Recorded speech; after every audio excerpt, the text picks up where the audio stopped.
Hi everyone, welcome to my channel. My name is Jennifer. In this video, I'm going to be showing you how to make a sawbuck to cut firewood. Now this is not a new design, but hopefully my tips make this the fastest way to build. Behind me, I have random 2x4 pieces I accumulated after breaking apart pallets. You're going to need 6 boards to build a frame, and then either 2 or 4 boards to build the cross braces. You can adapt this build to suit your needs and height. Because I'm only 5'3", my sawbuck is going to be shorter than what you might need because I need it to be a height that's natural for me to cut with my chainsaw. Also, that cradle area at the top might be a little more shallow and not as long because I need to be able to lift the logs up and onto it.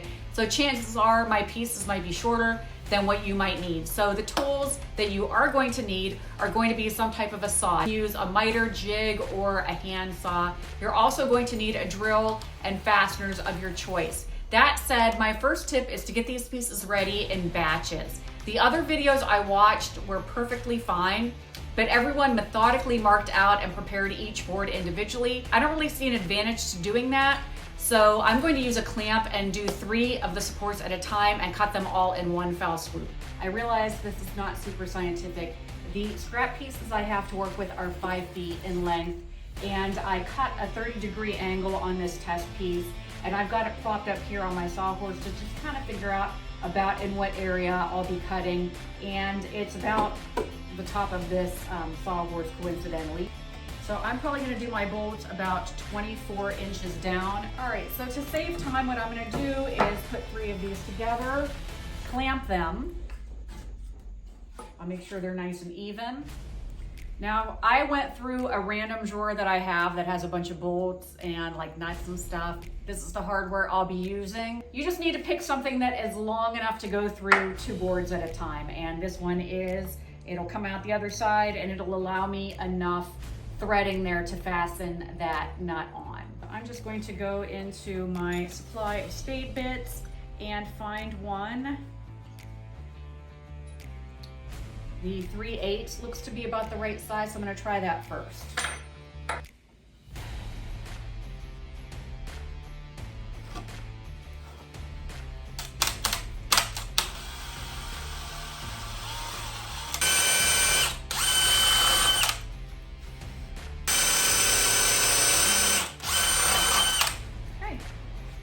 All right, what I'm gonna do next is do these in batches of 2. I've put my template one on top just to make sure that they're all accurate. They're clamped together, and I'm gonna cut these supports now in groups of 2. Okay, so now I'm back over here and I'm just gonna kind of match up which ones I want to go together.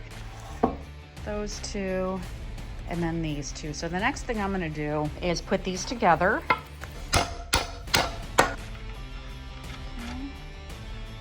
That's how that's gonna go. All right, and I'm gonna do that with the others. Here's my first sample piece, and what I've done is went ahead and laid another 2x4 to make sure I got those angles right, and then I'll put a marking. What I need to do is like take a test piece, and in theory, my 2x4, the top of it should hit like that. What I'm gonna do is take a pencil, make a mark, and then I'll fold this back together and make a straight line across, and then I'll know that that's the marking I need to have. I'm gonna do that on both sides, and I'll know that that's where my 2x4s have to go on the top for this thing to be perfectly perfect. There's my mark where I want that, and if I've got this in my head figured out right, I want to attach this board on every other. And then on the opposing side, it's gonna be the same thing, but just attach the boards that I didn't hit. So it's gonna be there, there, and then I'll extend that and get that, do the other side, and tack this board on, then I'll come back on and show you where I'm at.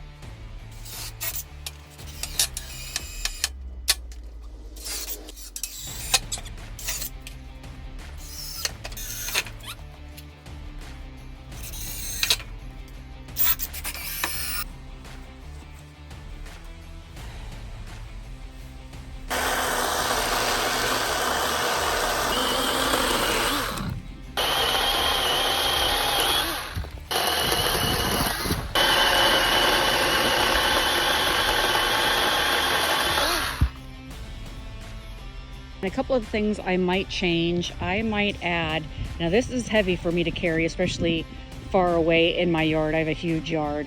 I might, instead of 2x4s, do like a smaller board across, something that isn't very dense, not very heavy, because weight is a factor for me.